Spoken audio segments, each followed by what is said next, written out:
Bom dia a todos, senhoras e senhores. Primeiro, quero agradecer a honra do convite que me fez o ministro Douglas para participar deste congresso ao lado de ilustres palestrantes. Um tema palpitante, sem dúvida. Vivenciamos uma era em que a inteligência artificial se torna protagonista das transformações tecnológicas, econômicas e sociais. A cada dia, novas ferramentas automatizadas redefinem o processo produtivo, reorganizam o fluxo de trabalho e desafiam nossa compreensão tradicional das relações laborais. Por isso, discutir inteligência artificial, ética e responsabilidade social tornou-se indispensável. Para esse tema tão instigante, eu convido a primeira palestrante do dia, desse painel, a doutora Amanda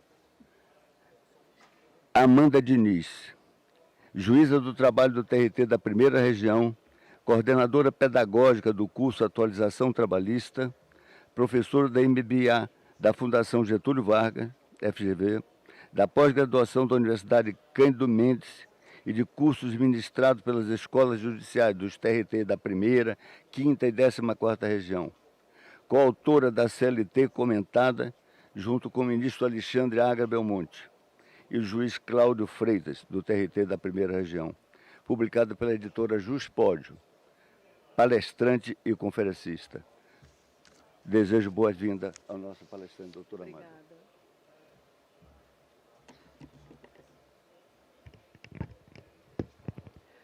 Bom dia a todos e a todas. Inicialmente, eu agradeço o convite, participar desse tão grandioso evento. Parabenizo os organizadores do evento, um evento exemplar, um evento que já é referência nacional no meio jurídico. Agradecimento que faço em nome da pessoa do ministro Douglas, em nome da organizadora, a doutora Cláudia Márcia, presidente da ABMT, um exemplo de inteligência natural e não inteligência artificial, a quem muito admiro. O tema de hoje é a ética, a responsabilidade civil e o uso da inteligência artificial, o marco regulatório no Brasil e no mundo. Atualmente, muitos filósofos contemporâneos já falam sobre a importância dos dados, porque os dados eles são tratados como o novo petróleo. A Shoshana Zuboff, que é professora de Harvard, já menciona a teoria do capitalismo de vigilância. O filósofo sul-coreano Byung-Chul Han também fala do panóptico digital, mencionando que somos olhados não apenas por olhos humanos, mas também por muitos olhos digitais, porque ao fazermos simples cadastros em compras online, cedemos inúmeros dados que posteriormente são utilizados para serem usados condicionando o nosso comportamento. E é fato que a tecnologia regula o comportamento humano. Normas jurídicas também regulam o comportamento humano. Mas é muito importante que tenhamos em mente que a tecnologia ganha das normas jurídicas no potencial de regulação do comportamento humano. Observem um simples exemplo. No Código de Trânsito Brasileiro, existe a norma de que não podemos dirigir sem cinto de segurança. Contudo, alguns condutores ainda insistem em dirigir e, violando o Código de Trânsito, eventualmente são multados quando são flagrados nessa condição. É uma norma jurídica que regula o comportamento humano e nem sempre consegue obter êxito. Contudo, se nós tivermos um carro que simplesmente não liga e não anda sem o cinto de segurança, é uma tecnologia com um potencial imenso de regular o comportamento humano, infinitamente superior a uma norma jurídica. O problema e a questão, o risco dessa inteligência artificial e dessa tecnologia é quando esses dados que nós cedemos, eles são utilizados e combinados e produzem inferências que, ao invés de nos beneficiar, produzem riscos. Não riscos apenas para o capitalismo, mas riscos no meio ambiente de trabalho. Nesse sentido, o jurista alemão von Schirach propõe, de maneira audaciosa, uma ampliação do rol de direitos fundamentais na Declaração Universal de Direitos Humanos. Ele propõe 6 novos direitos fundamentais, dentre os quais 2 estão diretamente relacionados à influência da inteligência artificial. Um dos direitos que o von Schirach propõe, o von Schirach, ele tem a obra Jedermensch, eu não falo alemão, mas numa tradução livre seria todo ser humano.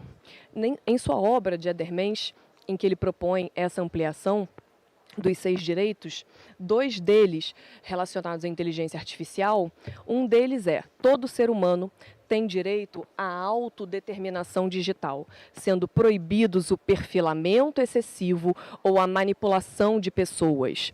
O segundo direito fundamental que ele propõe, relacionado à inteligência artificial, é: todo ser humano tem o direito de saber que todos os algoritmos a ele impostos são transparentes, verificáveis e justos. E aí muito se escuta que um dia as máquinas irão substituir o trabalho humano, que o ser humano não precisará mais trabalhar. Será que isso é possível? Será, meus amigos, que o futuro do trabalho é o não trabalho? Não é o que vemos. Em verdade, a gestão algorítmica, ela permite que a empresa decida de maneira automatizada quem trabalha, como trabalha, quando trabalha e onde trabalha. Percebam que a inteligência artificial, ela afeta institutos fundamentais sobre os quais o direito do trabalho foi construído.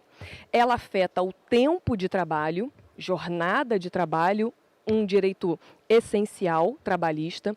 Ela afeta o espaço de trabalho e, consequentemente, a forma como a subordinação é exercida. Observem que a inteligência artificial tem o potencial de diluir e sacudir os institutos primordiais do trabalho, do direito do trabalho, sobre os quais o direito do trabalho está sustentado. Mas, afinal de contas, quais são os impactos que a inteligência artificial produz? Recentemente, o Fórum Econômico Mundial trouxe estudos revelando que 92 milhões de empregos deixarão de existir, sofrendo o impacto da inteligência artificial. Contudo, não sou cavaleira do apocalipse e alivio os nossos corações, informando que o mesmo Fórum Econômico Mundial também diz que, em contrapartida, 170 milhões de empregos surgirão pelo uso da inteligência artificial. Nesse sentido, nós temos um saldo positivo de 78 milhões de empregos. E aí, nessa fogueira, nessa caldeira de empregos que deixam de existir e que começam a existir, na prática, quais são aqueles que têm o potencial de sair da nossa realidade, de serem mantidos e de surgirem? Os empregos que tendem a desaparecer ou que sofrem grande declínio, de acordo com o Fórum Econômico Mundial, são os de telemarketing, intérpretes, tradutores, secretários administrativos, trabalhadores em linhas de produção, representantes de venda. E eu confesso que, quando eu observei esses dados de telemarketing, eu até fiquei um pouco aliviada. Outro dia eu estava fazendo uma instrução e uma trabalhadora de telemarketing que estava postulando danos morais por doença ocupacional mental, ela dizia para mim: excelência, eu não aguentava mais trabalhar com isso, porque quando eu atendia as pessoas já entravam me xingando, porque antes de chegar em mim, era tanto, aperte a tecla 1 se você quer ser atendido e tal, aperte a tecla 3 se você quer não sei o que lá, se você está satisfeito, retorne ao menu principal, não sei o que. Ou seja, até a gente conseguir falar com o ser humano, era tanto botão para apertar, que quando a pessoa conseguia falar com ela, o sujeito já entrava no xingamento, coitada. Ela, para não tomar uma justa causa, ela não podia nem se defender. Então, Eu não sei se é bom ou ruim acabar com o telemarketing, mas é o que nos resta, falarmos com robôs para pelo menos tentar solucionar esse tipo de problema. Por outro lado, quais são os empregos que irão permanecer? São aqueles que exigem pensamento crítico e julgamento ético. Muitas palestras que ouvimos aqui enaltecem e frisam esse tipo de característica. Portanto, isso evidencia que o ser humano é insubstituível.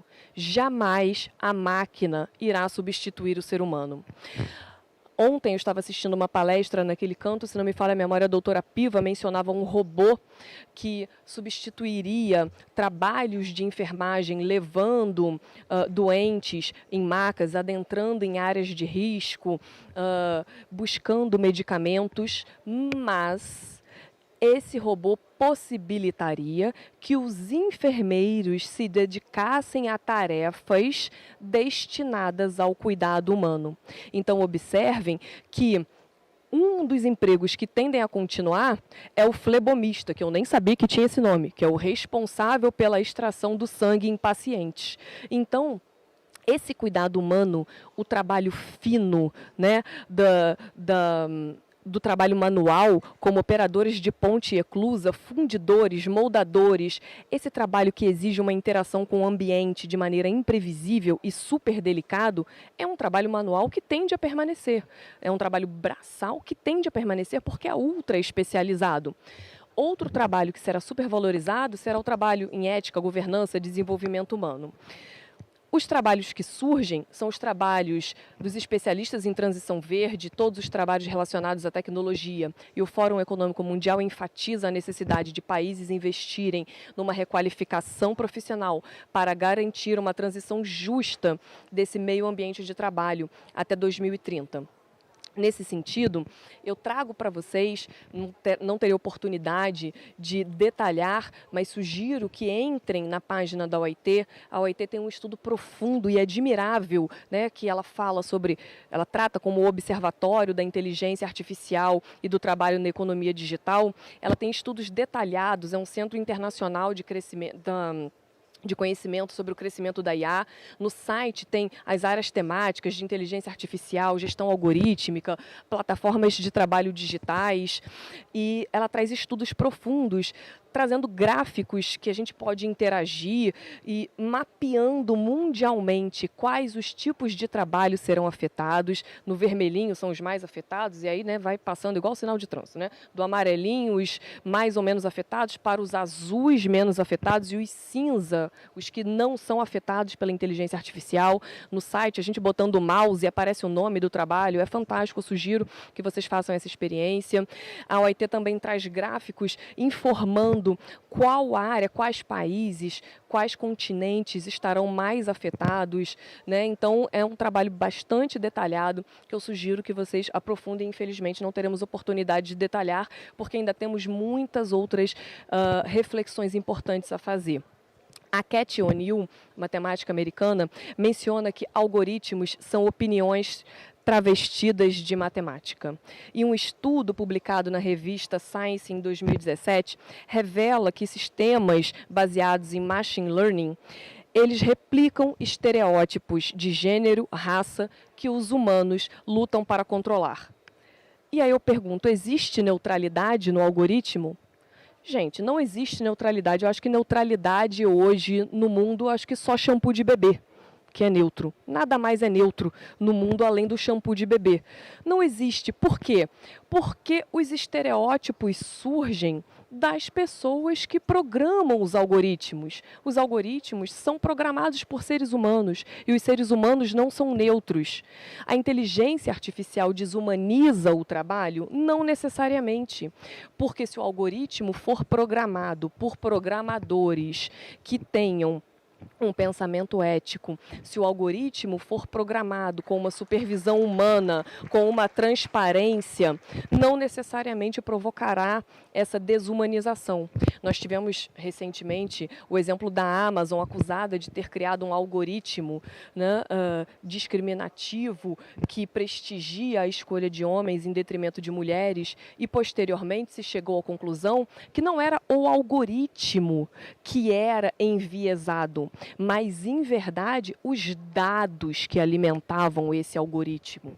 Porque a Amazon utilizou como base de dados os currículos que ela selecionou para contratar nos últimos 10 anos, que eram currículos de homens. Então, o problema não era o algoritmo em si, mas sim a base de dados que alimentava o algoritmo. Por outro lado, tivemos recentemente o caso do Itaú. O Banco Itaú dispensou mais de 1.000 trabalhadores, gerando bastante bafafá, né, nas redes sociais e na internet, e a argumentação do Itaú foi que esses trabalhadores que estavam em home office eram improdutivos, e muitos até nem sabiam que estavam sendo vigiados nesse home office através dos seus notebooks. E o que se muito argumenta é: será que essa demissão e o critério de avaliação do Itaú, ao promover essa dispensa, o Itaú realmente conseguiu verificar um critério de produtividade ou de uso de máquina? Porque, afinal de contas, o algoritmo, ele mensurava o número de teclas no teclado, o número de cliques no mouse, mas o trabalho não necessariamente é um trabalho essencialmente tecnológico. Você demanda um tempo para analisar contratos, né? Um tempo para falar com o cliente. Então, isso só evidencia que o uso do algoritmo, ele deve sofrer a supervisão humana, ele deve sofrer um senso crítico. E um melhor exemplo disso é um caso que eu lidei outro dia numa audiência de uma camareira de hotel, em que um grande hotel, uma grande rede de hotéis, né, do Rio de Janeiro, usa a inteligência artificial para distribuir o trabalho das camareiras, e aí ele mensura a produtividade das camareiras, quem demora mais para arrumar qual quarto. E ele chegou à conclusão que uma determinada camareira não estava produtiva, estava demorando muito. Justamente por causa dessa supervisão humana, identificou-se que era uma camareira grávida. Se fosse um algoritmo sem supervisão humana, talvez ela fosse até dispensada injustamente, sofreria uma reintegração, etc. E aí o que o hotel fez? Adaptou para que ela não fizesse, por exemplo, limpezas de check-out, que são limpezas mais pesadas, colocou a camareira para fazer limpezas regulares e possibilitou que a inteligência artificial fosse adaptada para favorecer o trabalho humano e não para gerar vieses e discriminações. Meu tempo está acabando, eu ainda teria muito para falar e trazer reflexões para vocês sobre a regulamentação. No Brasil, a regulamentação é praticamente incipiente, nós temos apenas, não que seja pouco, né, mas temos apenas princípios na Constituição, dados da LGPD, que fala sobre o tratamento de dados, temos apenas um PL no Senado, que é o PL 2338, que menciona uma regulamentação, mas fato é, muito rapidamente, que temos um exemplo espanhol de pioneirismo no Estatuto dos Trabalhadores da Espanha, no artigo 64.4d, que permite que adentremos na tomada da decisão, prevê que tenhamos ciência de os trabalhadores saber se estão submetidos a algoritmos, apesar das críticas doutrinárias, já é um grande avanço. Temos exemplos nas cortes italianas de sindicatos entrando e conseguindo sentenças favoráveis, reconhecendo uma discriminação algorítmica e uma violação da liberdade sindical pela falta de cumprimento do dever de informação aos trabalhadores e, como o professor Giuseppe Ludovico muito bem mencionou e detalhou, dispensa o meu detalhamento, nós temos o Regulamento Artificial da Inteligência Artificial da União Europeia, que são 101 artigos detalhando de maneira extensivo e incansável o uso da inteligência artificial na União Europeia. Esse regulamento ele classifica, né, as inteligências artificiais de alto risco, que são as inaceitáveis, que estão no artigo 5º, ali no topo da pirâmide. As inteligências artificiais de alto risco, elas são aceitáveis, mas demandam uma alta fiscalização, uma alta intervenção humana. As inteligências artificiais de médio risco e as inteligências artificiais de baixo risco. Os pontos relevantes desse REA, do Regulamento Artificial da União Europeia, é a transparência, a exigência de supervisão humana e, principalmente, exigindo avaliação de impacto para que cada empregador e instituição que implemente o uso da inteligência artificial faça esse estudo de responsabilidade de qual será o impacto da inteligência artificial sobre o meio ambiente de trabalho e sobre o ecossistema em que ela está sendo implementada. Nesse sentido, eu concluo a minha fala trazendo a reflexão, né, vou pular esses artigos, porque o professor Giuseppe já os exemplificou de maneira exaustiva e muito bem. Então, nesse sentido, eu concluo a minha fala com a reflexão de que essa transição em que estamos vivendo, ela não é apenas tecnológica, é uma transição cultural e ética, que exige uma mudança de mentalidade, que exige uma mudança de mentalidade para que tenhamos um aprendizado e coragem em desapegar o passado. Porque o que está em jogo, meus amigos, afinal de contas, é o direito de continuar permanecendo ao mundo do trabalho.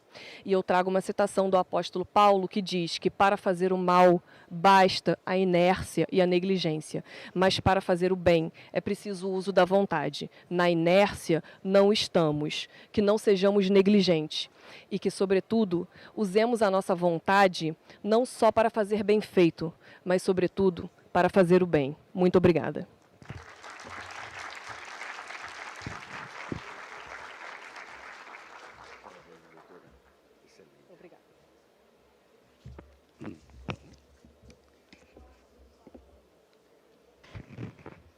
Parabenizo a doutora Amanda Diniz pela rica palestra que nos proferiu nesse painel.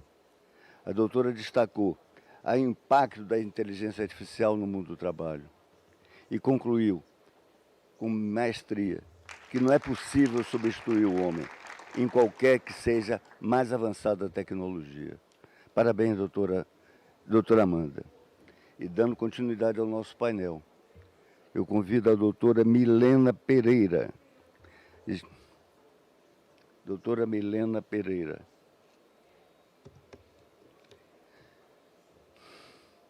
Me permita apresentá-la, doutora Milena, um minuto só.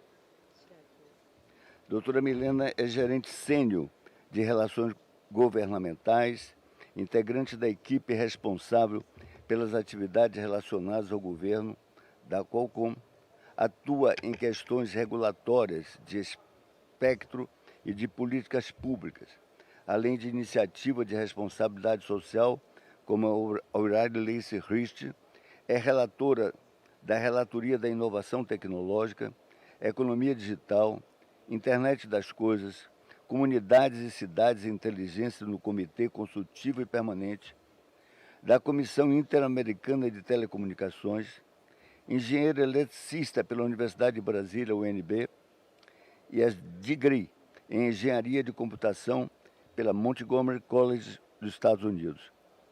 Com a palavra a doutora Milena Pereira. Muito obrigada. Bom, primeiro gostaria de agradecer a oportunidade de estar de volta aqui ao Congresso, né, agradecer ao convite do ministro Douglas, parabenizar a apresentação que a gente já teve da juíza Amanda, que foi muito excelente, esclarecedora.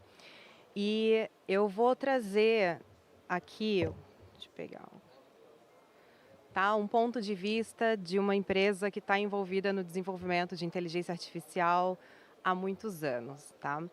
Então, é muito importante, sempre que a gente vai falar em nome da empresa, em nome da Qualcomm, falar um pouco da empresa antes, né? Situar, porque a Qualcomm é uma empresa que tem 40 anos, Tá? E o que ela faz? Ela possibilita a computação inteligente em todos os lugares. A Qualcomm ela não é conhecida, né, pelo público, por nós, usuários, consumidores, mas com certeza todos vocês utilizam tecnologias desenvolvidas pela Qualcomm. Tá? Então, vou trazer um pouquinho mais do que a Qualcomm faz rapidamente. A gente colabora com o ecossistema global para impulsionar a inovação. E como que a gente faz isso?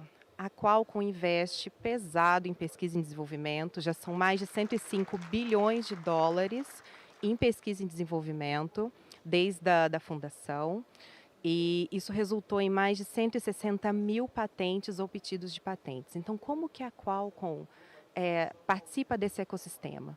A Qualcomm ela inventa a tecnologia e disponibiliza para todo o ecossistema que se conecta de forma inteligente. Então, carros, celulares, relógios, drones, óculos de realidade virtual, tudo que tem algum processador computacional e que se conecta, utiliza a tecnologia Qualcomm. Tá? Então, qual que é a sequência, né, dessa participação? A conectividade móvel, ela possibilita a inteligência em todos os lugares. Então, a Qualcomm estava lá desde o 3G, no início dos anos 2000, passando pelo 4G, no 5G, no 6G, e sempre essa pesquisa e desenvolvimento começa muitos anos antes da gente ter a oportunidade de utilizar essa tecnologia. Tá? Então, se pensarmos aqui em como que a gente usa o celular hoje em dia, é muito diferente da forma que a gente usava o celular há alguns anos. Né? Ontem o ministro Dino comentou sobre o Orkut, né? O que era a rede social lá em 2004 e o que é a nossa interação com o smartphone hoje em dia. É incomparável. E quando a gente para refletir nessa evolução, chega a impressionar o quanto que mudou e como que a gente vivenciou isso, vivenciou toda essa mudança. E toda essa evolução que a Qualcomm participa, né, dessa inovação tecnológica, ela é feita com responsabilidade corporativa.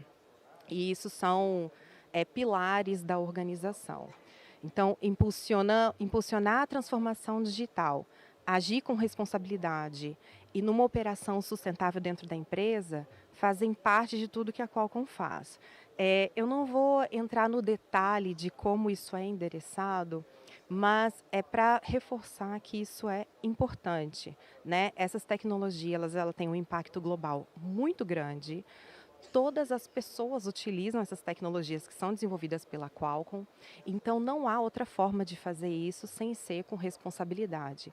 E isso faz parte tanto na criação, tá, muito antes de virar aplicação da tecnologia. E sai lá do desenvolvimento, isso vem intrínseco em muitas das soluções, e na parte de adoção. A gente tem projetos sociais de adoção de tecnologia, desde anos iniciais nas escolas, aplicação. A Qualcomm fez algumas aquisições recentes justamente para fomentar o mercado de desenvolvedores de aplicações de inteligência artificial, mas esse é um ponto que a indústria tem que ter em mente. Tá? Então, isso é muito antes da tecnologia virar uso, né? E a gente poder perceber o impacto que ela tem. Bom, e aí, voltando para a questão da história da evolução da tecnologia, esse é um exemplo de telefone, né, no início lá dos anos 2000. O que ele permitiu? Ele permitiu a gente se comunicar andando, né? A gente não precisava ligar de um telefone fixo. Depois a gente partiu para fazer o que o celular fazia mais, mas não muito mais. Mas na época essa transição já foi muito relevante, que foi quando a gente começou a acessar vídeo, né, fotos, de uma forma muito limitada ainda, mas já começou. Depois a gente passou para os telefones que a gente usa no 4G. Tudo que a gente usa hoje em dia, de forma cotidiana, não existia e não era possível 10 anos para trás. né? Se a gente usa hoje o Waze com frequência, Uber com frequência, iFood, todos os aplicativos, todo o ecossistema de aplicativo, isso simplesmente não existia, porque a tecnologia até não permitia, porque necessita uma capacidade de dados e processamento que era inviável antes. Mas empresas como a Qualcomm, né? A Qualcomm estava trabalhando nesse desenvolvimento, isso foi viabilizado, foi disponibilizado, as empresas que são clientes da Qualcomm geraram os produtos e aí a partir da disponibilidade a gente começou a experimentar essas soluções e essa inovação. E também as consequências delas. Então, todas essas novas formas de trabalho que foram amplamente discutidas aqui no Congresso, né? Acompanhei algumas dessas discussões na audiência e várias a gente pode perceber que são problemas novos e que têm que ser endereçados. Mas isso faz parte da inovação e faz parte ter a responsabilidade de encarar esses problemas. Eles não podem ser ignorados, tá? E é importante frisar que com a inteligência artificial e a evolução da tecnologia, e isso já está acontecendo, a gente está saindo dessa revolução que experimentamos com os celulares, com os smartphones, e aí a gente está partindo para uma geração de dados, de utilização de tecnologia, de inteligência artificial em diferentes dispositivos, muito além do celular e do computador. Tá? Então, na visão da Qualcomm, a gente vai utilizar outros dispositivos para nos ajudarem. Né? Então, a gente já tem os relógios inteligentes, a gente já tem os carros com computação e conectividade, a gente tem anel, a gente tem óculos de realidade virtual e a gente tem alguns produtos que já estão comerciais, mas as aplicações com inteligência artificial, elas estão numa ascendente. Né? Os desenvolvedores dessas aplicações, eles estão começando a trabalhar nisso recente. Então, o que a gente está experimentando hoje ainda é um começo dessa utilização da inteligência artificial. Né? Então, tem um óculos ali que eu queria só chamar a atenção para ele, porque tem um produto que ele já é comercial, né? Que ele tem a câmera, né? Ele é um óculos normal, não é aquele óculos de realidade virtual grande, né? Ele é um óculos de sol, mas aí ele tem, se observar, ele tem 2 câmeras, isso é visível.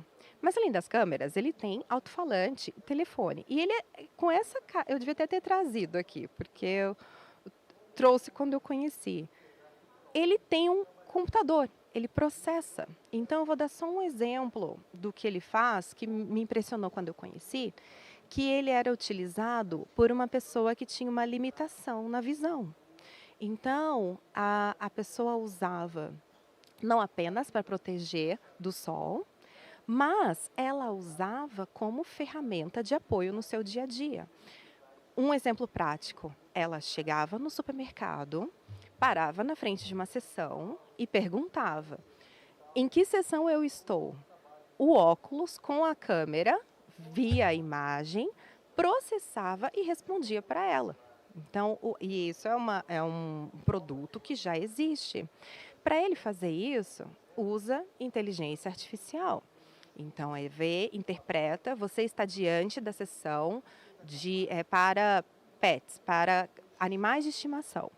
Né? Aí, gostaria de mais algum detalhe? Então, começa uma interação que fez diferença na vida dela, e esse é só um exemplo, e pode fazer na diferença de qualquer um. Hoje, a gente usa o celular no dia a dia, mas antes dele existir, a gente não vislumbrava essa necessidade e esse uso constante diário que a gente tem. Né? Quanto tempo, quantos dias na semana que nós passamos sem usar o smartphone hoje em dia? Você tem que ter uma decisão muito firme para conseguir ficar dias fora. E tem a questão da dependência, mas tem a questão da praticidade, tem a questão de você usar aquela ferramenta. E qual que é a diferença da forma como você usa a ferramenta, né? Aí isso tem várias formas de endereçar. Então, se você entrega um dispositivo tão poderoso na mão de um adolescente que não teve um treinamento, não teve uma orientação para utilizar essa ferramenta, você vai ter uma produção, um benefício diferente, tá? E aí, eu passei um pouco aqui sobre a inteligência artificial, o que que pode trazer, mas isso não é apenas nessa IA de uso pessoal, né? Isso vai evoluir e está tendo trabalho de desenvolvimento em cima de robótica, em cima de autonomia, né, de transportes, de carros, e também um trabalho muito extenso em cima de físico industrial. Mas o nosso foco aqui é o ser humano, né? A gente está falando mais da parte de relações de trabalho, da responsabilidade social e ética do uso da IA. Então, por isso que eu vou voltar aqui para a IA pessoal, para falar que reforçar, né, que a inteligência artificial ela é a nova interface do usuário, tá? Então, a gente tem voz, áudio, texto, né, o toque, imagem, vídeo, né, sensores, tudo isso gerando dados a todo momento e conhecendo o contexto ao nosso redor. Então, com esse avanço da tecnologia, toda essa capacidade disponível de processamento, de computação, a democratização da inteligência artificial, ela é urgente e importante, né? Ela tem um potencial inimaginável para transformar indústrias e a sociedade, mas a implementação tem que ser justa e benéfica para todos. Fato. A IA pode aumentar significativamente a produtividade pessoal e alterar a forma como interagimos com nossos dispositivos. Indiscutível também, a IA precisa ser usada de forma responsável e ética, com diretrizes e proteções, limites bem estabelecidos. E há preocupações sobre a IA agravar desigualdades existentes e contribuir para a desinformação, que precisam ser endereçados. E uma forma que é eficiente, ela normalmente ajuda a impulsionar a inovação, sem limitar de forma excessiva os seus benefícios, que é o trabalho multilateral. É a indústria, junto com governos, junto com a academia, buscando soluções e discutindo os problemas iminentes, tá? E um exemplo, há várias iniciativas, há diferentes iniciativas no mundo, com participação de diferentes entidades, né? Mas eu queria só trazer aqui como exemplo a Aliança de Governança e Inteligência Artificial do Fórum Econômico Mundial, né, que também foi mencionado na apresentação anterior. A Qualcomm faz parte desse grupo, mas são 603 membros, são mais de 500 organizações que fazem parte desse fórum. Ele foi lançado relativamente recentemente, né, de 2023, mas já teve uma produção extensa, né, no próprio site da Aliança é possível conhecer um pouco do resultado desse trabalho. A participação do governo brasileiro ela é bem ativa nesses fóruns internacionais, tá? Inclusive, né, na ONU, na OEA, esse do Fórum Econômico Mundial, e a presença da indústria também é muito forte. Então, para concluir a minha apresentação, porque é um assunto que ele realmente tem muito a ser debatido, tem muito a ser apresentado, a gente tem muitos projetos relacionados a como endereçar, né, como impulsionar o uso da tecnologia de forma realmente proveitosa, mas em benefício do tempo, eu vou só destacar alguns pontos, né, que é importante a gente ter em mente. Um que é a inteligência artificial, ela já está aqui, ela é presente, né? A gente viu, reviu aqui a evolução tecnológica que nós acompanhamos, e é difícil imaginar, não tem como a gente parar essa evolução. Tá? A gente não parou as evoluções anteriores, então não é isso que está em discussão. Mas como endereçar, como otimizar o uso, isso pode ser feito. O futuro da inteligência artificial ele vai ser híbrido, Então, vai ter o processamento na nuvem, mas a borda, que são os dispositivos que estão nas nossas mãos, né, desde dos carros até o relógio, o óculos, celular, eles vão trabalhar juntos. Né? Os dados gerados por esses dispositivos fazem muita diferença para a evolução da inteligência artificial. A interface do usuário agora é centrada no ser humano. Antes a gente pegava o dispositivo e aprendia a mexer nele. E agora, com a evolução da inteligência artificial, cada vez mais os dispositivos vão buscar entender o nosso ecossistema, que a gente chama de ecossistema do indivíduo, né? Ecosystem of you. Então, vão entender, compreender, para realmente entender como que pode ajudar, como pode a tecnologia ajudar o indivíduo, fazer diferença para o indivíduo. E o agente de IA, que é esse conceito, né, desse apoio nos diferentes dispositivos, vai estar no centro da vida digital da pessoa. E seus dispositivos pessoais, incluindo uma categoria emergente de vestíveis inteligentes, né, como smartphones, óculos, além dos celulares, vão trabalhar juntos para criar esse ecossistema do indivíduo, da pessoa, o ecosystem of you. Então, é importante conhecer a tecnologia para entender os problemas e aí buscar endereçar sem travar o seu avanço, mas protegendo, né, as pessoas das consequências que essa tecnologia pode trazer. Então é isso e muito obrigada pela oportunidade.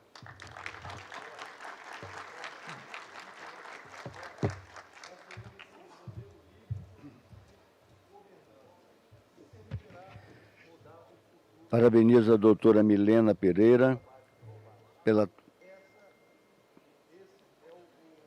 excelente palestra, bem atual, destacando temas, pontos relevantes do uso da inteligência artificial.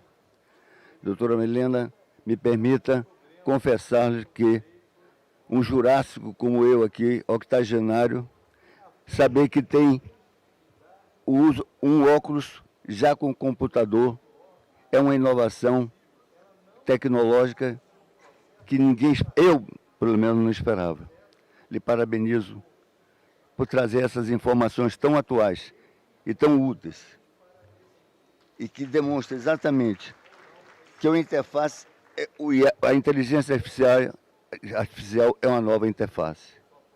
Parabéns, doutora Milena.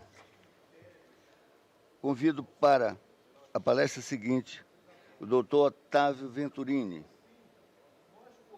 que palestrará sobre o tema Governança de Sistema de Inteligência Artificiais, Políticas e Boas Práticas para Uso Responsável.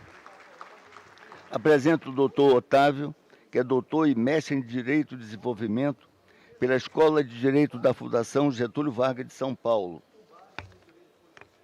Professor universitário, advogado e coordenador do Comitê de Infraestrutura de Dados do Instituto dos Advogados de São Paulo. Tem a palavra, doutor. Seja bem-vindo.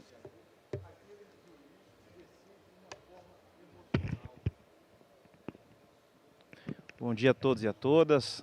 Agradeço aqui a apresentação do desembargador Roberto.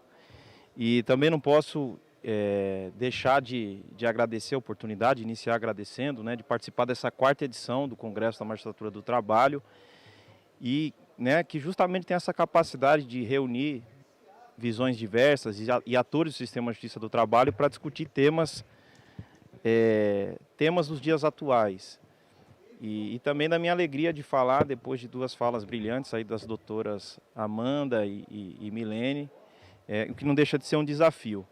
Eu vou abordar a temática do sistema de governança, das boas práticas de governança em sistemas de IA, mas falar de governança, né, assim, as práticas de governança serem implementadas pelas organizações, os agentes de IA que fazem uso dessas ferramentas, a gente não pode deixar de abordar a regulação, porque uma coisa anda junto com a outra, né?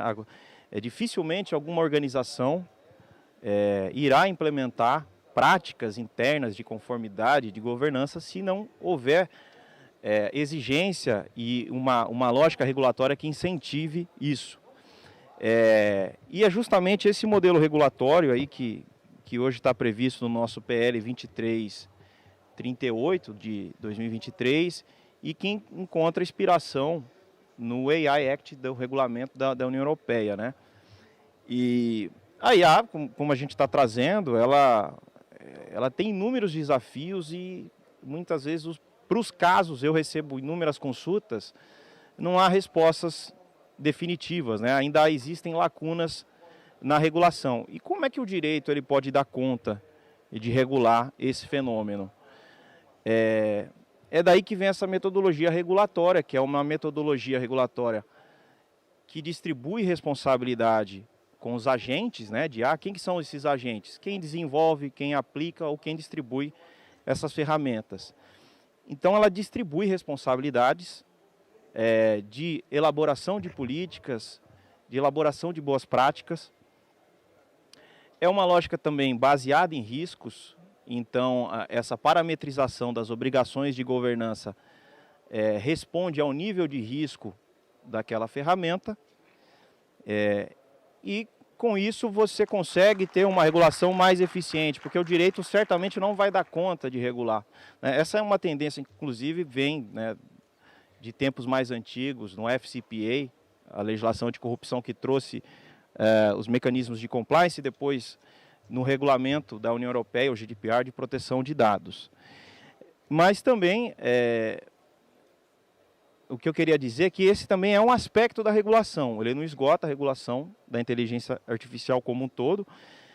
É uma regulação que ela é transversal, né? Ela acaba permeando todas as outras temáticas, mas só lembrando, né, por exemplo, a legislação nossa de proteção de dados regula um aspecto importante, porque a inteligência artificial trabalha em cima de uma estatística mais robusta, né, por exemplo, o machine learning, e isso se dá em cima do tratamento, do processamento de grandes volumes de dados, né, o que vem aí com Big Data, né. Isso foi possível depois de um período que, pelos dispositivos móveis, né, a internet das coisas, você já tinha um volume grande de dados para serem processados e ter aplicação desses mecanismos estatísticos que trazem a predição. Então, por exemplo, um aspecto já está regulamentado, que é a proteção dos dados pessoais. Fica de fora, por exemplo, a regulação concorrencial, né? O Francis Fukuyama, por exemplo, tem um texto muito interessante que fala que boa parte das questões, dos problemas relacionados aí às Big Techs poderiam ser endereçados por uma regulação concorrencial mais eficiente. Fica de fora também a regulamentação dos aspectos da relação de trabalho, né, da definição do que seria uma subordinação algorítmica razoável. Fica de fora, por exemplo, conteúdo, integridade da informação. Agora, recentemente, a gente teve a aprovação do ECA Digital, que cuida aí dessa utilização, por exemplo, de inteligência artificial para impulsionar, recomendar conteúdo para crianças e adolescentes. Fica de fora a regulamentação de deepfake, né? Certamente o TSE vai emitir alguma resolução durante as eleições, porque o tema, a gente vai ver muita coisa aí nessas próximas eleições. Mas eu queria dizer para vocês, assim, atuando também como advogado no setor criativo, na indústria criativa, com agências de publicidade, muitas vezes eu recebo consultas que eu não tenho respostas. Então, dando um exemplo, a utilização do mecanismo, né, da espécie de IA, do deepfake. Deepfake a gente chama de uma inteligência artificial adversarial. Você tem um algoritmo que é gerador de conteúdo, uma IA generativa, e o outro que é discriminador. Então, o discriminador ele vai identificar se aquilo é falso ou verdadeiro. Quanto mais difícil for para esse segundo algoritmo discriminador identificar se é falso ou verdadeiro, melhor é o deepfake. E aí você recebe uma consulta, olha, posso criar uma campanha utilizando o mecanismo do deepfake? Você não tem uma resposta. A primeira campanha que chamou a atenção no Brasil foi a da Nova Kombi, que recriaram a imagem da Elis Regina. Aliás, vale a pena depois darem uma olhada, muito interessante.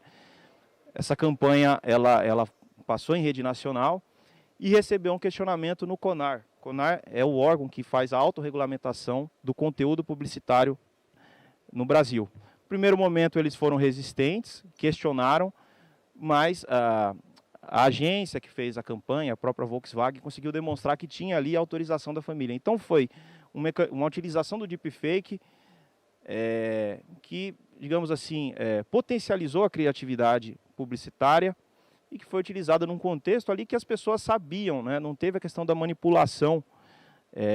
De certa forma, você tinha uma transparência implícita do uso desse mecanismo. Mas, por outro lado, a gente tem, por exemplo, o crescimento dos crimes cibernéticos, utilizando, por exemplo, voz, imagem de artista para vender produto falso, ou mesmo um case que ficou conhecido de uma outra agência que foi premiada no Cannes, né, que é um prêmio reconhecido, mas se verificou ali que os vídeos de depoimentos foram criados por IA e eles realmente não foram utilizados, não eram fidedignos. Então a gente começa a ver, de início aqui, que os mecanismos em si, o deepfake, ou mesmo a IA generativa, eles eticamente não são bons ou ruins por si só, vai depender do uso, mas mais do que isso, há sempre um potencial danoso, potencial de risco danoso, muitas vezes sistêmico. Outros cases interessantes aí na indústria criativa, né? Por exemplo, você teve o caso, né, no Netflix, daquela série Eternauta, foi uma série argentina, em que, por ser uma produção sul-americana, com orçamento baixo, foi necessário utilizar para efeito, teve um efeito visual de destruição ali de uma cidade, de Buenos Aires, utilizou o mecanismo da IA generativa. Então aqui você consegue ver um uso interessante que propicia, por exemplo, uma produção do sul global, sul-americana aqui, de uma série muito interessante que teve uma boa repercussão. Mas, por outro lado, tem o hype, tem a polêmica. Então, o estúdio criou a Tilly Norwood, que é uma primeira artista que seria criada por uma IA generativa, e o sindicato dos artistas de Hollywood se posicionaram energicamente contra isso. E até mais grave, né? Músicas geradas por IA, porque aqui no Brasil, né, para dar um exemplo, toda vez que você coloca uma playlist no ambiente público, há a obrigação de recolhimento de uma taxa para o ECAD, que isso depois é repartido ali com os compositores daquela canção. E essas músicas, assim, né, eles substituem isso.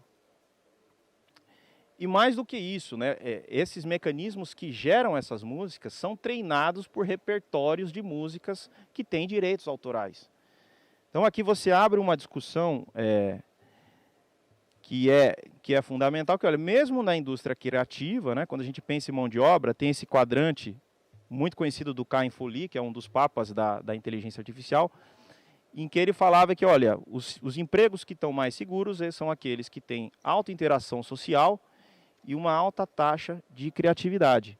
Mas mesmo na indústria criativa, a gente começa a ver a utilização desses mecanismos. Embora, né, aqui, acho que talvez cada vez mais confirmando a teoria da indústria cultural do Adorno, ali no livro Dialética do Esclarecimento, que é uma produção cultural massificada, né? E a gente já conhecia, né, casos de hitmakers que trabalhavam em cima de padrões. Mas isso também para ilustrar novamente, estamos na fronteira, a tecnologia em si, ela não é boa nem ruim, e as soluções precisam ser discutidas, as boas práticas de governança, os princípios éticos que vão incidir. Uma solução, por exemplo, a Amazon, né, que está utilizando o conteúdo do New York Times nas suas plataformas de IA generativa, assinou um acordo de licenciamento com o jornal nova-iorquino. A mesma coisa, a plataforma de música de IA, a Suno, chegou a um acordo com a Warner. Então, assim, o mercado tem desenvolvido soluções. E outro aspecto, como me perguntam, posso utilizar a IA generativa? Muitas vezes você pode ter reprodução de um estilo. Foi o caso do estúdio Ghibli, né, que faziam aqueles hentais japoneses. E isso virou uma febre no chat GPT durante um tempo e reacendeu essa discussão. Há também, a gente pode pensar aqui especificamente no direito do trabalho, os algoritmos que são utilizados para detectar trabalho escravo na floresta amazônia, um estudo muito interessante, e ao mesmo tempo a questão da subordinação algorítmica. Saiu um estudo agora em maio de 2025 pela organização Human Rights Watch, muito interessante. Foi feito um estudo empírico entrevistando mais de 200 trabalhadores de plataforma, e os principais achados críticos que certamente merecem resposta aí do jurista dedicado ao direito do trabalho é, primeiro, algoritmos opacos, que determinam quanto se ganha, então você não tem uma transparência nisso.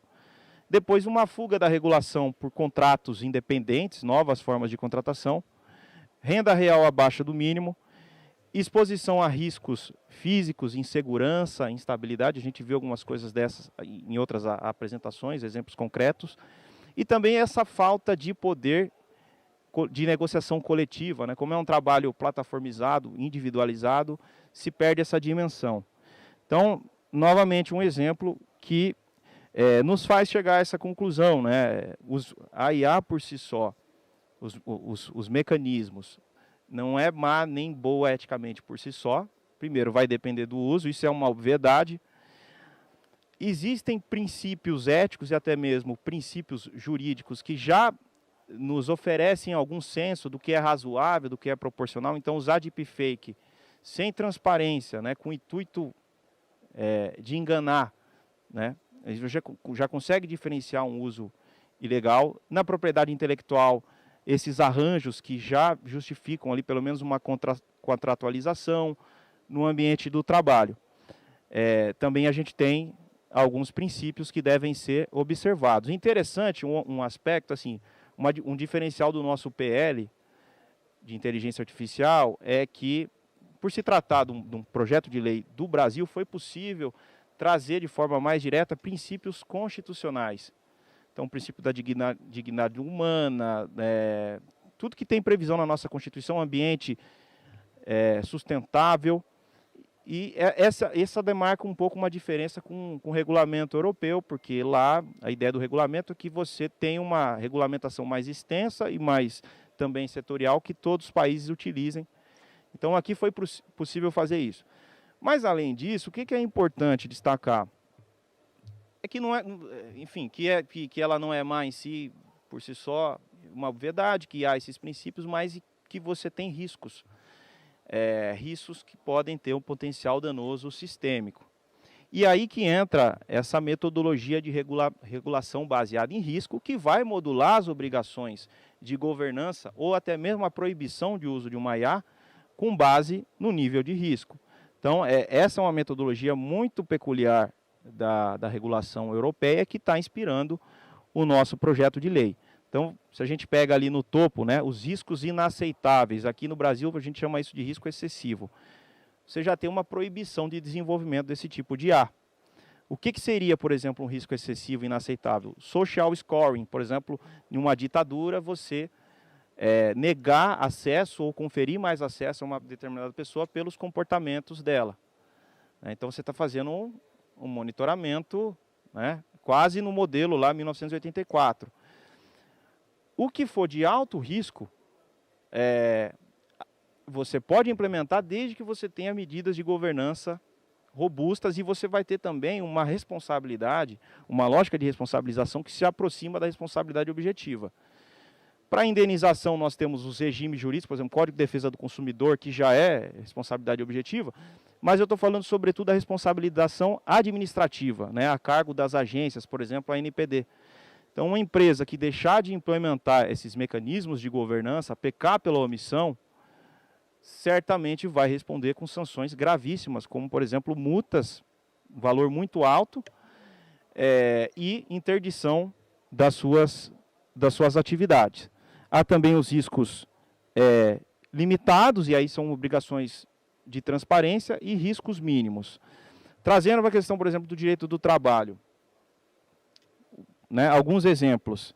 Então, monitoramento da produtividade, utilizando câmera para analisar emoções, né, se tem atenção, se tem engajamento, isso é um tratamento ilegal. Esse tipo de mecanismo não pode ser utilizado. Até é muito interessante o professor Giuseppe, como está muito habituado no contexto da regulação da União Europeia, falou, olha, mas isso é admitido se for para a segurança do trabalhador. Então, um piloto de avião com fadiga, você pode utilizar como uma exceção. Mas, como regra, isso está fora do mapa, né? Porque é uma IA de risco excessivo, inaceitável. Recrutamento, seleção, tem risco de viés. Isso é considerado alto risco. Então, vai se exigir da organização medidas de governança. controle de jornada, eficiência por algoritmo, também medidas de governança. E existem riscos mínimos que dispensam, né, essa incidência da lei, por exemplo, assistente de dashboard, analytics para, né, não decisórios. Então, é essa lógica. E um conceito que é fundamental, então tá, entendi a lógica, mas quais são essas práticas de governança? Um conceito também que é fundamental, a gente entender que existe um ciclo da inteligência artificial que vai desde a concepção, o planejamento, o desenvolvimento, o treinamento, depois você faz a testagem, valida, implanta e depois monitora novamente. Esse ciclo, ele incide sobre os diferentes agentes. Quais são as categorias de agentes que vão ser regulados e que vão ter obrigações específicas? O aplicador, que é quem adquire essa solução e aplica no seu negócio. O desenvolvedor, né? Então, por exemplo, a Milene trouxe o caso da Qualcomm, que é uma desenvolvedora de mecanismos de inteligência artificial. E o desenvolvedor, que justamente é o representante comercial, outra empresa que atua nessa venda, comercialização dessas soluções. E essas medidas que se aplicam ao ciclo são desde documentação das medidas de governança, testagem, mecanismos de mitigação de riscos, por exemplo, vieses, a supervisão, monitoramento e a análise de impacto algorítmico. Isso vale para o aplicador. O desenvolvedor também documenta, rastreia, mitiga, explica, coopera com o próprio aplicador e também pode fazer, muitas vezes, né, pode não, deve fazer análise de impacto algorítmico. E o distribuidor tem funções mais delimitadas de verificar, apoiar, cooperar, informar, suspender a comercialização e também não modificar. Como é que isso é previsto? Como é que isso é implementado? Onde é que estão previstas? As organizações vão ter que codificar essas boas práticas. E essa codificação justamente tem previsão nos códigos de conduta e governança de IA. É ali que se vai se prever, por exemplo, procedimentos de reclamação. O usuário que teve um produto negado ou que sofreu alguma discriminação, ele precisa ter o canal de comunicação ali com o seu DPO da organização, o responsável. Normas de segurança também, segurança da informação, para trazer um caso que repercutiu muito, aí, mais relacionado a dado sensível de saúde, prefeitura, salvo engano, de Salvador, vazou dados de pacientes que estavam com HIV, essa lista vazou, dados sensíveis. Então, assim, a questão da cibersegurança é muito crítica, né? E se trata de apetite de risco. Eu vou tomar um risco na minha atividade, eu tenho que ter medidas robustas. Padrões técnicos, ações educativas, os treinamentos, plano de resposta a incidentes, né, gestão de crise, tudo isso tem que ser documentado. E aí se pergunta, quais são essas boas práticas, como é que isso é definido? Aí tem que voltar para o modelo regulatório, né? Cada setor é uma realidade. Então a gente tem um sistema de regulação que vai distribuir essa responsabilidade e vai dar espaço de autorregulação para os atores, para que eles discutam e elaborem essas boas práticas. No ápice, a gente tem um Sistema Nacional de Regulação e Governança de Inteligência Artificial, que você tem regulação setoriais, por exemplo, a ANS pode tratar de questão de dado sensível na saúde e utilização de inteligência artificial utilizando esses dados. Mas a NPD faz o residual. Então, por exemplo, esse PL também é um modelo de regulação, um mínimo comum, né? um primeiro passo. Depois você pode ter, por exemplo, a resolução do CNJ agora em 2015, que estabelece práticas de governança mais específicas para o judiciário e as agências setoriais. Então, uma regulação que ela é setorial e residual, e depois o espaço para uma autorregulação, os espanhóis gostam de chamar isso de autorregulação regulamentada. Você tem possibilidade de sandbox regulatórios, que são ambientes regulatórios experimentais e temporários. Como é que funciona isso? Pegando novamente um exemplo da saúde. A ANS, ela pode, aliás já publicou, ela publica um edital dizendo, olha, para esse tipo de atividade específica e por um período determinado, por exemplo, um ano, vamos trazer alguns players com um recorte delimitado e eu vou abaixar um pouco a exigência aqui regulatória, vou flexibilizar vocês eventualmente poderão tratar dados dessa maneira, treinar os algoritmos de uma maneira X, mas num ambiente controlado. E isso, né, num contexto disruptivo como o nosso, permite que se encontre as soluções. Porque há assimetria de informações entre o regulador e os desenvolvedores. Então, essa é uma forma de você abrir esse espaço de flexibilidade, mas com uma autorregulação controlada. Há também autorregulação setorial. Então, por exemplo, eu já participei da elaboração de diretrizes de compliance com a Associação das Agências de Publicidade. Por quê? Cada setor tem a sua realidade. Não adianta eu querer pegar, por exemplo, boas práticas do setor financeiro, que também trata volumes de dados enormes, a vida financeira de todo mundo, e querer fazer um copia e cola e aplicar para a indústria do cinema ou para aplicativos de motoristas, ou iFood. Então, cada setor, ele deve ter, aliás, você deve abrir espaço para que ele elabore seus códigos de conduta. Há também um mecanismo de acreditação, certificação e avaliação, sobretudo para due diligence. Então, quem tem mecanismo de governança, isso gera um efeito em cascata, porque ele, para contratar uma solução de um desenvolvedor, ele vai pedir os documentos de governança, né, os testes, etc. Então, ele faz uma espécie de due diligence. Quando você tem uma empresa que certifica a regularidade disso, isso facilita a vida. E como é que isso funciona? Você vai ter as agências acreditando, por exemplo, o Inmetro. O Inmetro ele vai acreditar certificadoras, e essas certificadoras vão certificar sistemas de governança e inteligência artificial que sejam minimamente adequadas, robustas. Obviamente, isso também gera um mercado, isso é um problema, mas já é uma prática usual, né, no compliance anticorrupção, na proteção de dados. E, além disso, qual que é a ferramenta de enforcement? O que faz uma empresa falar, não, eu preciso implementar? Ela pode fazer isso por princípio próprio, né, até para agregar valor. Olha, minha IA é ética, eu valorizo, eu tenho a centralidade da pessoa humana, por exemplo, na minha criação. Ela pode fazer isso por iniciativa própria, mas obviamente funciona quando você tem enforcement. E eu diria que o enforcement aqui vai decorrer sobretudo de sanções cíveis / trabalhistas nessas esferas, com indenizações, um modelo que vai em direção à responsabilidade objetiva, né?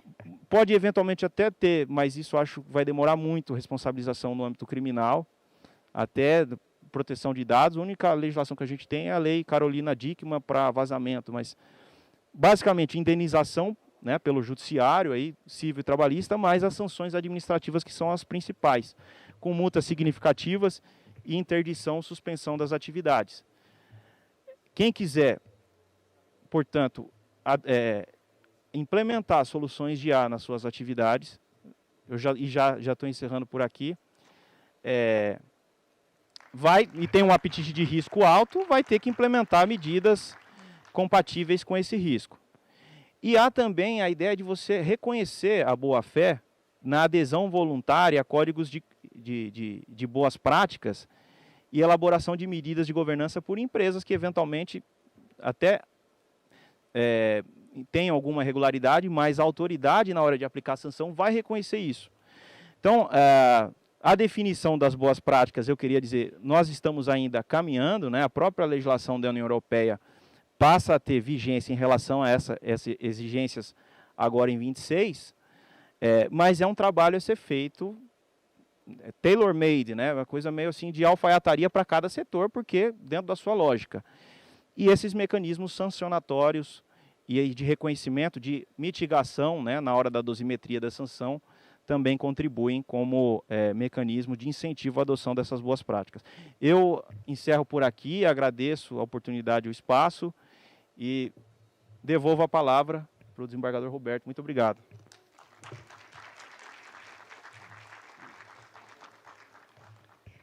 Nós que agradecemos ao doutor Otávio Venturini por sua brilhante palestra neste painel, destacando que essas práticas de governança para corrigir ou amenizar os riscos do uso indevido da inteligência artificial.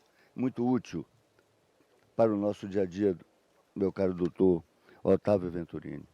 E dando prosseguimento para a última palestra desse painel, eu convido o doutor Braulio Gabriel Guzmão, que irá palestrar sobre o tema o dever de proteção contra a automação e a resposta das organizações, caminho para a implementação da uma inteligência artificial jurídica e a reconfiguração do trabalho. O doutor Braulio é juiz do trabalho do TRT da 9ª Região, período 94-2025, mestre em Direito pela Unibrasil, referência na área do Direito e Tecnologia, coordenou a Agenda de Inteligência Artificial no CNJ em 2018-2020 e idealizou o Chat JT, a generativa na Justiça do Trabalho, reconhecido com o Prêmio Nacional pelo Conselho Nacional de Justiça em Direitos Humanos, em 2017, pela decisão inovadora em garantia dos direitos da pessoa com deficiência. Atuou como secretário-geral do Conselho Superior da Justiça do Trabalho, encarregado para tratamento de dados, DPO, do Tribunal Superior. Atualmente é diretor do Projetos Especiais do Juiz Brasil. Com a palavra, o palestrante, doutor Braulio.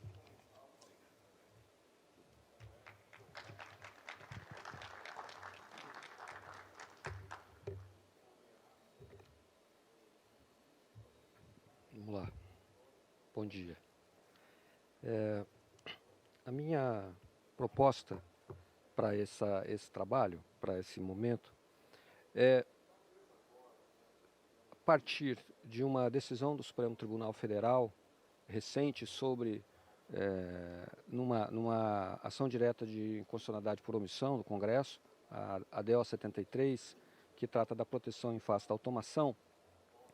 Mas eu queria propor para vocês um exercício, não de nós olharmos para os outros, para as pessoas que certamente serão afetadas por toda essa mudança grande que nós estamos tendo, mas para nós mesmos, profissionais do direito, em todas as dimensões, sejam magistrados, servidores, advogados, procuradores, enfim, todos nós que lidamos com o direito. O meu exercício aqui é trazer alguns elementos, algumas informações sobre isso e deixar para reflexão. Eu não tenho respostas, eu tenho apenas informações e indagações. Essa é a minha proposta aqui, ok? O primeiro ponto, obviamente, que eu já mencionei, é a questão do problema constitucional. A Constituição, em 88, no seu artigo 7º, inciso 27, previu ao trabalhador o direito de proteção em face da automação. Obviamente, quando nós estávamos falando de 88, a visão do Constituinte era outra, né? Era da robótica, da automação industrial. Quando o Supremo finalmente julga essa ação este ano, ele olhou para a automação sobre outra ótica. E os debates dos ministros foi muito interessante. O debate, primeiro, obviamente, reconheceu que havia uma omissão, ou seja, que o Congresso precisava tratar do tema, que isso era urgente e que precisava, reconhecendo que essa proteção é um direito social constitucionalmente previsto e que precisaria ser decidido. Houve um debate com relação ao prazo para isso acontecer.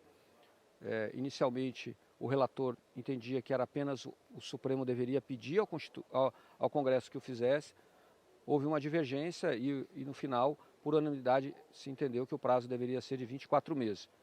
Por que 24 meses? É a curiosidade, porque ano que vem tem eleição. Então vamos dar mais um ano para o Congresso debater sobre isso e caso, neste período, o Congresso não faça, o Supremo retomará o processo e o julgamento para estabelecer regras mínimas. E aqui tem uma questão interessante com relação a isso e aos debates, diz respeito a qual deve ser o foco dessa proteção.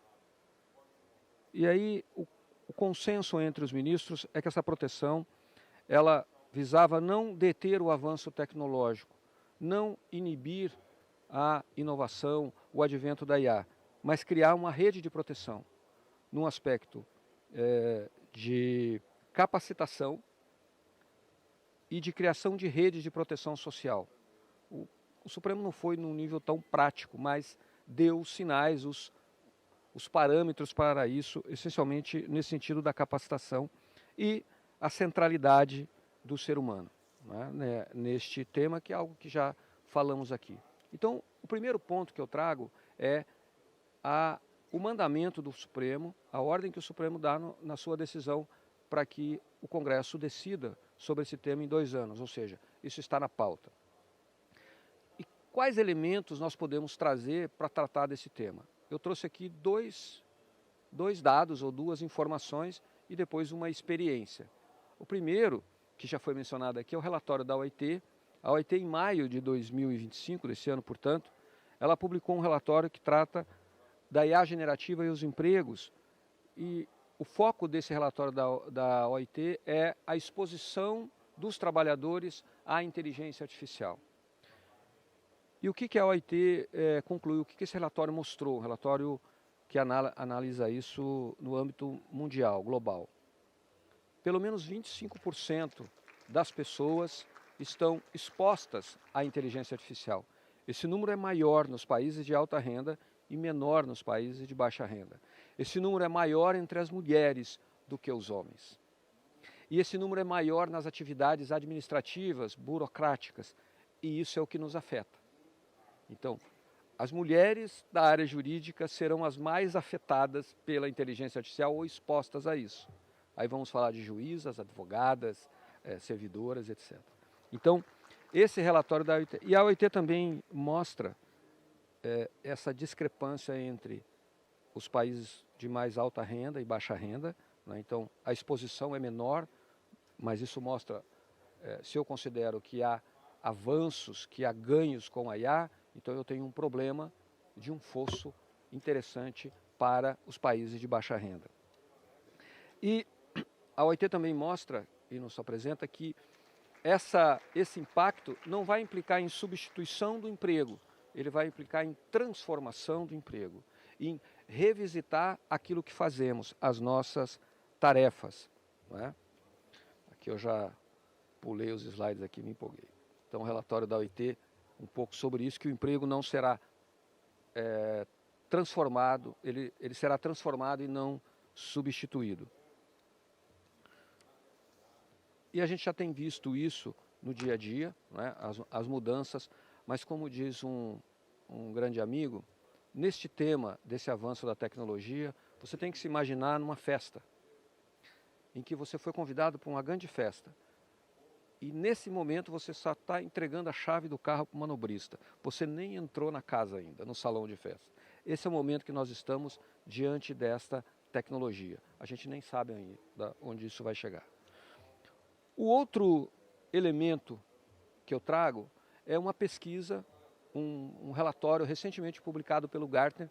O Gartner hoje é talvez a maior organização no mundo em consultoria e orientação tecnológica para as organizações, está em quase 200 países e anualmente ele revisa os seus relatórios, as suas pesquisas com os líderes de tecnologia e CEOs de todas as organizações públicas e privadas no mundo e aponta caminhos ou aponta o que vai ser possível nos próximos anos.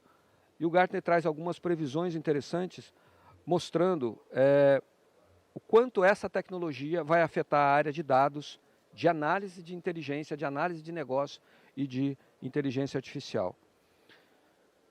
E coloca que a inteligência artificial deixará de ser uma ferramenta a mais nas organizações para ser parte da infraestrutura das organizações na tomada de decisões e na remodelação do trabalho. O Gartner diz que até 2028, 60% desses BIs que nós usamos, desses dashboards, serão mediados por narrativas da IA. Ao invés de termos aqueles gráficos, a IA vai dizer para você, vai transformar, vai interpretar os dados para você. E isso faz muita diferença no trabalho que podemos realizar. O Gartner também diz que até 2027 vai ter 3 vezes mais vagas para engenheiros de IA do que para qualquer outra área de dados, como cientistas de dados. E que isso é devido ao quê? Ao desenvolvimento de IAs pré-treinadas em dados. Então nós vamos precisar de muito mais engenheiros.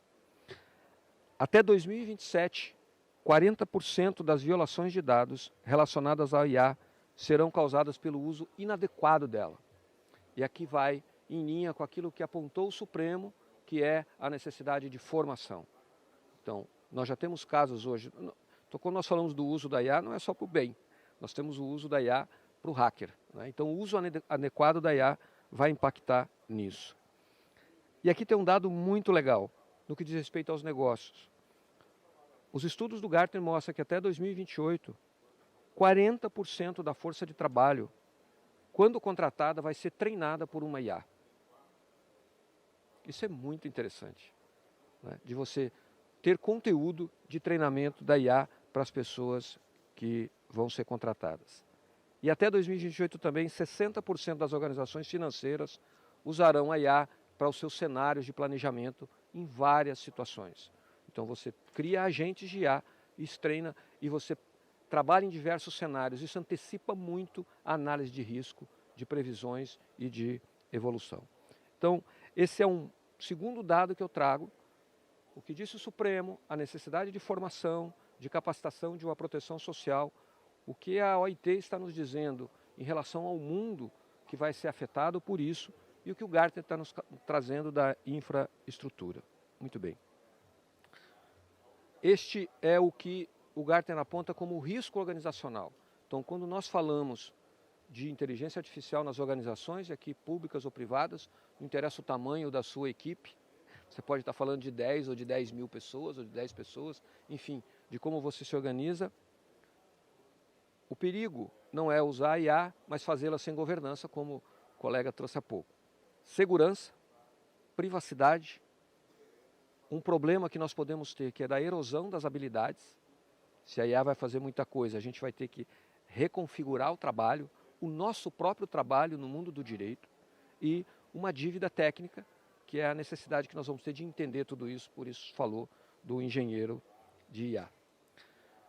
E aqui eu trago um quarto elemento para a reflexão de todos vocês, que diz respeito agora um pouco sobre o momento que eu estou atravessando profissional. O colega Roberto falou, mas ele esqueceu, juiz do trabalho aposentado, né? Eu saí em setembro e comecei a trabalhar agora numa empresa de tecnologia jurídica, numa Legal Tech, que é o Jus Brasil. E eu tive a oportunidade, estou tendo a oportunidade nesses 2 meses de conviver com profissionais que de alguma maneira estão fazendo essa virada de chave. Algo que alguns como eu e outros colegas da magistratura já vinham há algum tempo, né? Direito e tecnologia, esses profissionais já estão imersos nisso de uma maneira muito profunda numa empresa assim. E eu bati um papo com eles sobre esse assunto. A primeira pessoa que eu conversei, que atua junto com o Jus Brasil, é o Rodrigo Nogueira. O Rodrigo Nogueira é o CEO de uma empresa chamada Maritaca. Eu não sei se vocês já ouviram falar. Maritaca é uma empresa nacional, o Rodrigo vem da Unicamp, e ele criou um dos primeiros modelos de inteligência artificial em português, o LLM em português, que chama Sabiá. Tem o Sabiazinho, o Sabiá 2, o Sabiá 3. São modelos de LLM que falam português. E isso faz muita diferença na interação que nós temos com a IA, porque os modelos mais tradicionais, eles têm 80% do treinamento deles em inglês. E quando você fala com a IA, ela traduz, manda em inglês, devolve, traduz. Isso implica em custos, dificuldade de semântica, de contexto, de interpretação. E o desafio de um projeto como a Maritaca é esse. E conversando com o Rodrigo, eu perguntei para ele como é que ele avaliava esse tema que nós estamos conversando hoje do trabalho. Um dos principais clientes da empresa, da Maritaca, que tem esse LLM, esse modelo de linguagem que fala português, é uma empresa de call center.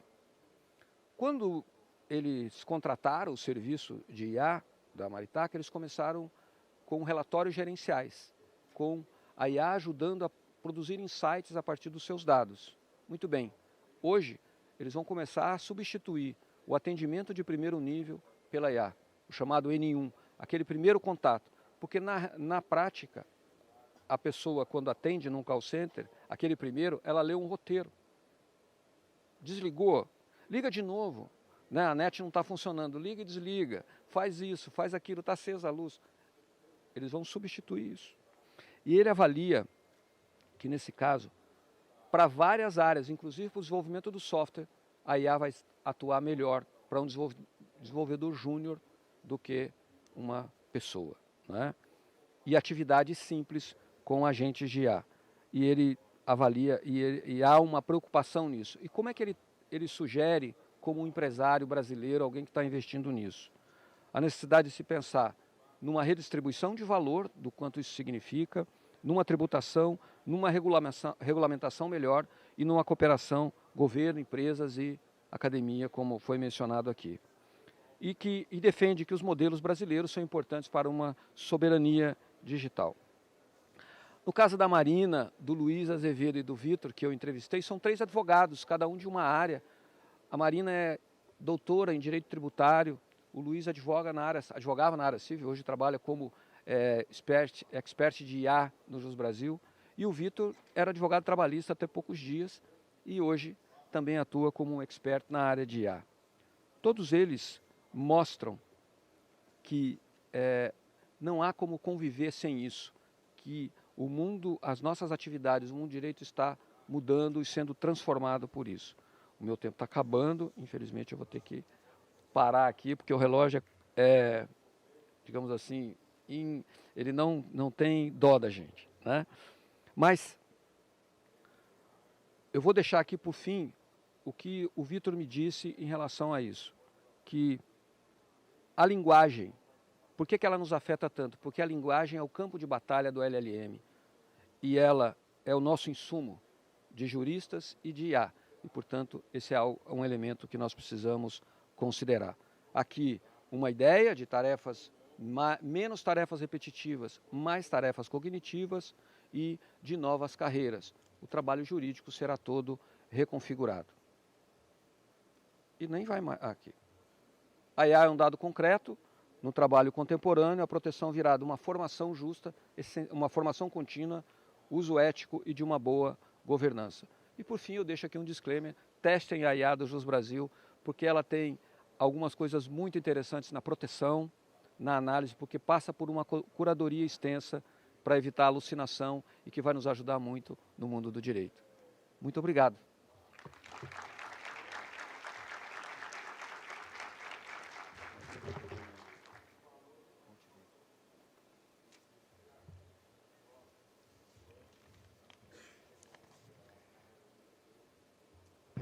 Parabenizo o doutor Braulio Guzmão pela palestra didática, elucidativa, e demonstrou que o dever de proteção é um problema constitucional. O IA deixa de ser uma ferramenta e se torna a infraestrutura. O perigo não é usar a inteligência artificial, mas usar sem governança. Meus parabéns, doutor Braulio. Meus amigos, especialmente o ministro Douglas, me permitam quebrar um pouquinho só o protocolo.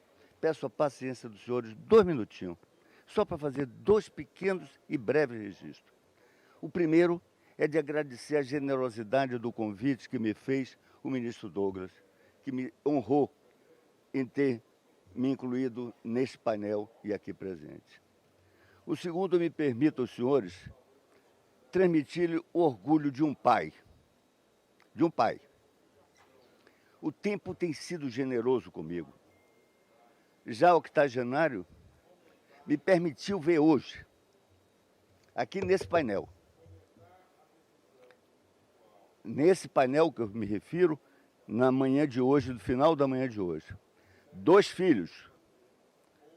O primogênito, Walter Pessoa, e o caçula, André Pessoa, palestrando neste congresso. Digo aos senhores que o orgulho tomou conta de mim. A certificar um adágio popular, a sabedoria popular, que diz que o sucesso de um pai se mede pelo quanto os filhos o superam na vida. E eu orgulhosamente digo, me superaram e muito. Muito obrigado, meus filhos.